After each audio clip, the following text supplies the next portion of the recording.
کیا محرم میں کالا سوٹ پہننا جائز ہے؟ ثواب کا کام ہے جی آج کل تو پہننا، محرم ابھی شروع نہیں ہوا، اس لیے تاکہ ان کو بتائیں آپ جنہوں نے نبی الاسلام کے اوپر جھوٹ باندھا ہے، یہ کتنا بڑا جھوٹ باندھا ہے انہوں نے، کہ انہوں نے نبی الاسلام کی طرف ایسی باتیں منسوب کی ہیں کہ کالا لباس جہنمیوں کا لباس ہے، حالانکہ کالا لباس نبی الاسلام کا سب سے مرغوب بلکہ کہنا چاہیے محبوب لباس ہے۔ آپ کا جھنڈا کالا تھا، ویسے تو آپ کو کہتے ہیں خراسان سے کالے جھنڈے آتے ہوئے دیکھو تو استقبال کرنا، اس میں خلیفۃ اللہ مہدی ہوں گے تو وہ بھی کالا سفید کروا لینا تھا نا۔ یہ حدیث نہیں مسند احمد کی بیان کرتے ہیں اور مشکات سے کرتے ہیں نا، اور جو صحیح مسلم میں اوپر تلے کئی احادیث ہے کہ نبی الاسلام جمعے والے دن کالی پگڑی پہن کے تو تقریر کیا کرتے تھے، فتح مکہ کے موقع پر آپ نے کالی پگڑی پہنی ہوئی تھی، یہ نہیں ان کو پتا۔ اور مسلم شریف میں حدیث ہے نبی علیہ السلام کا کسروانی تیالسی یعنی پرشین امپائر کا کالا جبہ جو کالا ہوتا تھا جس طرح سندھی اجرک ریڈ ہوتی ہے، وہ نکالا اسما بنت ابی بکر نے، اور انہوں نے کہا یہ رسول اللہ پہنتے تھے صلی اللہ علیہ وآلہ وسلم، ان کے بعد سیدہ عائشہ کے پاس آیا اور میں بڑی بہن تھی، ان کی وفات کے وقت میں نے لے لیا، نبی اسلام اسے پہنتے تھے اور ہم اس کا دھون مریضوں کو شفا کے لیے پلاتے ہیں۔ یہ صحیح مسلم شریف ہے، مولانا شریف نہیں۔ آپ کا کرتا بھی کالا، اور کالی کملی والے جو نعت تھی وہ چٹی کملی والے کیوں نہیں ہے؟ وہاں نہیں کالا رنگ نظر آتا؟ یعنی رسول اللہ کا کرتا بھی کالا، آپ کی چادر بھی کالی، پگڑی بھی کالی، آپ پیچھے کون سی بات رہ گئی؟ وہ صحیح مسلم میں حدیث ہے، عائشہ ہی کہتی ہیں نبی علیہ السلام نے ایک دفعہ کالی چادر اوڑھی ہوئی تھی اپنے سر مبارک پہ، اتنے میں حسن ابن علی آئے، ان کو اپنی چادر کے نیچے لیا، پھر حسین ابن علی، پھر سیدہ فاطمہ، پھر سیدنا علی، اور نبی علیہ السلام نے ان چاروں کو اپنی چادر کے نیچے لیا، اور اما عائشہ یہ منظر دیکھ لیے اور حضور نے کہا انما یرید اللہ لیذھب عنکم الرجس اہل البیت ویطہرکم تطہیرا، اے نبی کے گھر والو، اللہ تو صرف اتنا ہی چاہتا ہے کہ تم سے ہر طرح کی ناپاکی دور کر دے اور تمہیں خوب صاف ستھرا کر دے۔ اسے حدیث قصہ کہا جاتا ہے، چادر والی حدیث جو مسلم شریف میں بھی ہے اور اہل تشیع کے ہاں بھی پائی جاتی ہے۔ تو کالا لباس ضرور پہنے، میں تو کہتا ہوں محرم میں پہنے، اور لوگ پہنتے ہیں، اب تو لوگ زبردستی، ہمارے پاس ایک بھائی ہے جو پہلے وہابی تھے یعنی اہل حدیث، وہ وہابی مولانا کی مسجد میں لاہور میں وہ جو گلے پھاڑنے والے دو بھائی ہیں نا، ان کے پیچھے وہ جمعہ پڑھتے تھے، تو وہ یہاں آئے، وہ کہتے ہیں میں تو اب جمعے میں پہلی صف میں محرم میں جو ہے نا کالے کپڑے پہن کے بیٹھتا ہوں۔ تو میرے بھائی جب یہ ہوگا تو ان کو تو تکلیف ہوگی، یہ تو ہوگا کہ یار کل تک یہ ہمارے غلام تھے، ہم کوئی غلام ہیں، ہاں اب یہ ہمیں ایبسولوٹلی ناٹ کہہ رہے ہیں، ٹھیک ہے، کل تک تو یہ غلام تھے، آج یہ کالے کپڑے پہن کے ایبسولوٹلی ناٹ کا انہوں نے بیج لگایا ہوا ہے، تو یہ کیسے ہو گیا؟ کس بندے نے ان کو زبان دے دی ہے؟ تو وہ بھائی کہہ رہے ہیں میں مسلسل محرم کے 10 دن یہ کالے کپڑے پہن کے، اور جتنے جمعے آئے ہیں میں مسلسل وہ پہلی صف میں جا کے نماز بھی پڑھتا ہوں ایسے کر کے کہ کوئی مجھے پوچھے تو صحیح کہ تنو کیا ہو گیا ہے۔ لیکن میں نے آپ کو بتایا کہ حسینی آج بھی دلیر ہیں، اس زمانے میں بھی دلیر تھے، اور بنو امیہ کے خدمت گزار اس زمانے میں بھی بزدل تھے، آج بھی بزدل ہیں، جرت نہیں ہے کہ پوچھ لیں، پوچھیں گے تو کیا ہوگا؟ وہ کہے گا نکال صحیح مسلم تیری کتاب ہے، تو آپ مسلم شریف سے وہ انکار کریں گے؟ ممبر سے نہ اتار لیے جائیں، نجی محفلوں میں جو مرضی بھونکیں، وہ میں نے بتایا نا کہ نجی محفلوں میں جو مرضی آپ کہیں، آئینی طور پہ تو پرائم منسٹر سربراہ ہے اس ملک کا، اگر آپ سامنے آگے بولیں گے تو آپ کے خلاف پٹیشن جائے گی سپریم کورٹ میں، چاہے آپ کسی بھی بڑی سے بڑی پوسٹ کے اوپر ہیں کسی ادارے کی، جو کچھ کرنا ہے چھپ چھپا کے آپ نے کرنا ہے۔ اس طرح یہ مولوی بھی چھپ چھپا کے بخاری مسلم کے خلاف سازش کر سکتے ہیں، سامنے آگے کریں گے تو لوگ کہیں گے اوے منکرین حدیث، اوے پرویزیو، اوے رسول اللہ کے گستاخو، حدیثوں کا انکار کرتے ہو، لو ساڑھے ممبرہ تم، سمجھ آئی آپ کو؟ اس لیے ان کی جوڈیشری کی سٹیٹمنٹ کوئی اور ہوتی ہے، پبلک سٹیٹمنٹ کوئی اور ہوتی ہے، اور خواص کے اندر سٹیٹمنٹ کچھ اور ہوتی ہے۔ یہ جو مختلف فرقوں کے علماء ہیں یہ اپنے اپنے طالب علموں کو مرزا علی کے لیکچر سننے کو منع کیوں کرتے ہیں؟ کہتے ہیں گمراہ ہو جاؤ گے۔ اس سے بڑی اور ہماری کیا جیت ہے مجھے بتائیں؟ ہم کہتے ہیں سب کو سنو، ہدایت پا جاؤ گے۔ ظاہر ہے اب تو جتنے لوگ ہیں وہ کہتے ہیں علی بھائی اب آپ کے بعد کس کو سنیں؟ نہ آیت کوئی بیان کر رہا ہوتا ہے نہ حدیث بیان کر رہا ہوتا ہے. تو اب میرا صبر دیکھیں کہ میں کیسے جمعے کی نماز پڑھتا ہوں گا کسی امام کے پیچھے جو کہانیاں کراتا ہوگا, الٹا میرے خلاف تقریر کر رہا ہوگا. تو میرے تو بڑا حوصلہ ہے, میں امام حسین کو یاد کر لیتا ہوں. ٹھیک ہے نا, میرے ماں باپ امام حسین کے ماں باپ سے تو افضل نہیں ہے نا. انہوں نے تو اپنے سامنے حضرت علی پہ سب و شتم سن کے بھی انہی اماموں کے پیچھے نماز پڑھی ہے کہ ٹھیک ہے حکم ہے کہ حکمرانوں کے پیچھے نمازیں پڑھنی ہیں, ہمیں بھی کوئی فرق نہیں پڑتا. اچھا آپ سمجھ رہے ہو کہ میں ایکٹنگ کرتا ہوں, مجھے جینوئنلی کوئی غصہ نہیں آتا, اور میں اس کے اوپر اپنے آپ کو کریڈٹ نہیں دیتا. اللہ تعالیٰ نے مجھے ایسا کر دیا الحمدللہ کہ مجھے واقعی کوئی غصہ نہیں آتا, ایک رتی برابر نہیں آتا. بلکہ میں بعض اوقات تو اپنی ہنسی بڑی مشکل سے کنٹرول کرتا ہوں. صحیح بات ہے. اور جو اندر لڈو پھوٹ رہے ہوتے ہیں کہ میری دعوت صحیح ٹارگٹ پہ لگی ہے, اسی لیے ان کی چیخیں نکل رہی ہیں, مجھے خوشی ہوتی ہے کہ واقعی صحیح جگہ بات پہنچی ہے.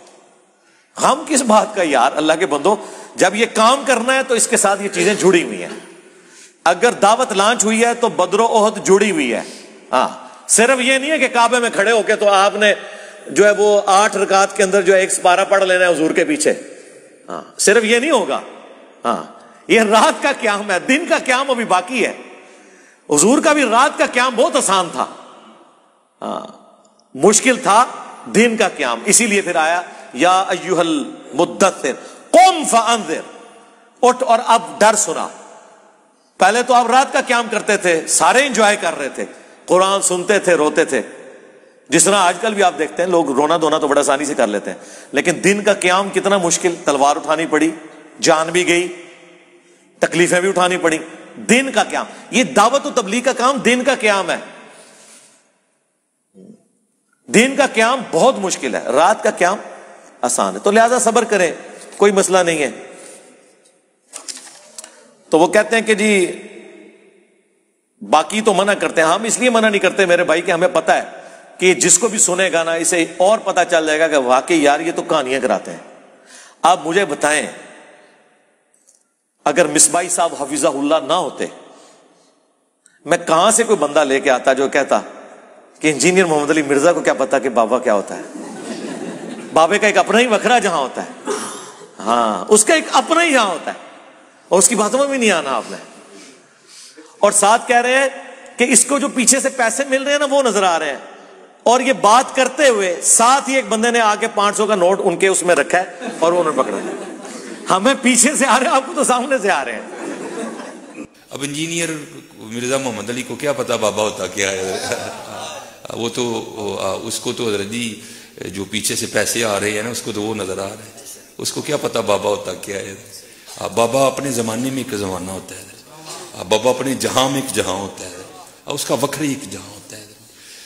یہ اس کو نہیں پتا اور نہ اس کی باتوں میں آنا ہے. انشاءاللہ میرا ارادہ بن رہا ہے, کیونکہ اب وہ ہمارے بابوں کی طرف آ رہا ہے اور ہم نہیں اپنے بابوں کی برداشت کر سکتے. منوس تجھے کیا پتا بابے ہوتے کیا ہیں, تجھے کیا پتا باجزید کہتے کس کو ہیں, تجھے کیا خبر جنید کس ہستی کا نام ہے حضرت. اس لیے اس کی بات بھی نہ سنا کرو حضرت, وہ بھی دل میں شک ڈال دے گی. اور انشاءاللہ بس میں توفیق مانگ رہا ہوں اپنے اللہ سے, بڑی جلدی میں نے انشاءاللہ اس کا رد شروع کرنا ہے. ایویں بکواس کر رہا ہے اپنے کمرے میں بیٹھ, یہ کیا ہوا, تیرا کمرہ, تیرا کیمرہ, تیرے ہی لوگ, تیری کتابیں, تیری باتیں. کسی دن ہمیں بھی بلا نا, تو اسی طرح لائیو چلا نا بھائی, تیری اپنی دنیا, تیری اپنی باتیں. یہ کیا حضرت ہوا. اس لیے میرے دوستو آپ بھی تھوڑا آپ بھی دیکھو نا حضرت, وہ کیا بھائی, اگر وہ اتنا ہی حق پہ ہے تو کیوں ڈرتا ہے.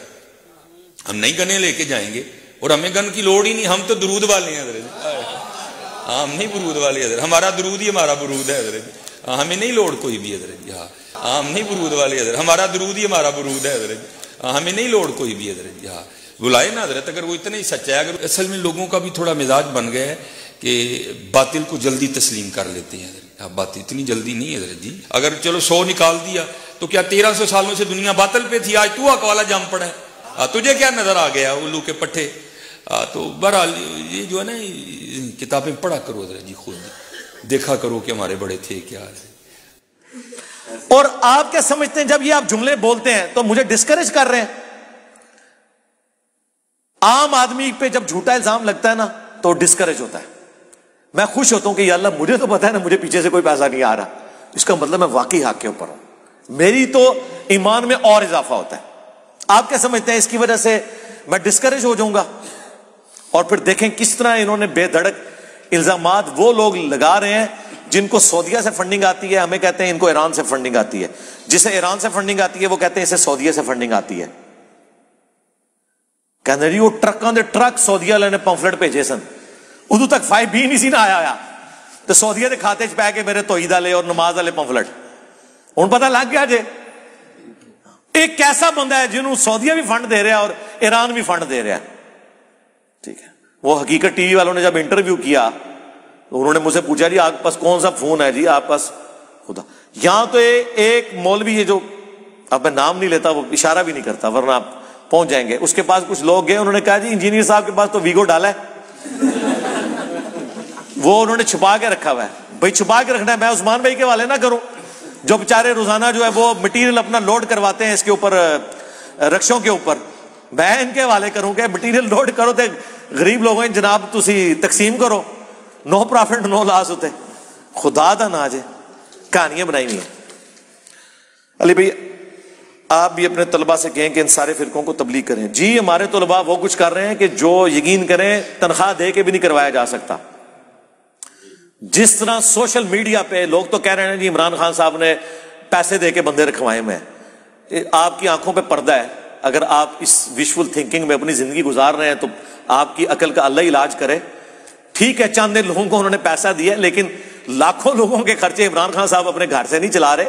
وہ جینولی بلیو کرتے ہیں کہ عمران خان صاحب ٹھیک کہہ رہے ہیں.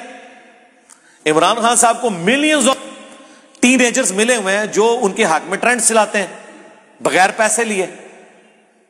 اس طرح ہمارے بھی لاکھوں میں اسٹوڈنٹس ہیں جو ہمارے کے بغیر یہ کلپنگ کر رہے ہوتے ہیں. میں نے کسی کے اوپر کوئی ڈیوٹی نہیں لگائی کہ اس نے کلپ بنانے ہیں. یہ جتنے لوگ کلپ بنانے خود بنا رہے ہوتے ہیں. ہمارا وہی کلپ ہوتا ہے جو ہم اپنے آفیشیل پیج سے لانچ کرتے ہیں. باقی ہاں ایک چیز ہے کہ ہم نے تھوڑی جرت کی ہے بلکہ حوصلہ کیا ہے کہ اجازت دی ہے کہ ہماری ویڈیو کوئی بھی کانٹ چھانٹ کے بغیر اپلوڈ کر سکتا ہے. ہم کوئی کاپی رائٹ نہیں بھیجیں گے. یہ چند ایک لوگوں کو جو کاپی رائٹس گئے ہیں نا ہماری طرف سے نہیں گئے. بعض اوقات آپ پیچھے بیک گراؤنڈ ساؤنڈ ایسی لگاتے ہیں اس کے اوپر کاپی رائٹ آ جاتا ہے. بعض لوگوں نے عمر سیریز کے کلپ اپلوڈ کیے ہیں ہماری ویب سائٹ سے ڈاؤن لوڈ کر کے, انہیں کاپی رائٹ ہے, وہ ہم نے نہیں بھیجا. عمر سیریز یوٹیوب پہ وہ اپلوڈ نہیں کرنے دیتے ہیں MBC والے. تو جو ہم نے اردو ڈبنگ کے ساتھ کی ہوئی ہے اس کے پیچھے ویژولز تو عربی والے چل رہے ہیں نا, وہ اسٹرائک وہ بھیجتے ہیں, ہم نہیں بھیجتے. اس دفعہ کیبل ٹی وی کے اوپر پچھلے رمضان میں بھی پوری عمر سیریز چلی ہے. ٹھیک ہے, اور اس پہ ہمارا ٹیگ ahlsunnatpak.com نظر آتا ہے. ہم نے باقاعدہ آن پیمنٹ انڈیا میں چند بھائیوں نے یہ کام کروایا تھا تو ہم نے ان سے خریدی تھی, اپنی ویب سائٹ پہ فری رکھی ہے, کیبل ٹی وی پہ چل رہی ہے. کہاں جو ہے وہ جناب عجیب فضول قسم کے آپ کو جھوٹے تاریخی ڈرامے دکھاتے تھے رمضان کے اندر, اب وہ عمر سیریز یوسف علیہ السلام والی فلم اور باقی چیزیں دکھا رہے ہوتے ہیں. چلیں اس سے لرننگ تو ہو رہی ہے ایٹ لیسٹ ان لوگوں کی جو فلمیں ڈرامے دیکھتے ہیں. میں نہیں کہتا کہ داڑھیوں والے جو ہے وہ بیٹھ کے تو ان کو میں ترغیب دلا رہا ہوں کہ وہ یہ کام کریں. بہرحال فائدہ تو ہوا ہے, تو لوگ کام کر رہے ہیں. اس طرح ہمارے بھی یہ اسٹوڈنٹس جتنے کلپس آپ کو ٹک ٹاک پہ نظر آ رہے ہیں, یار وہ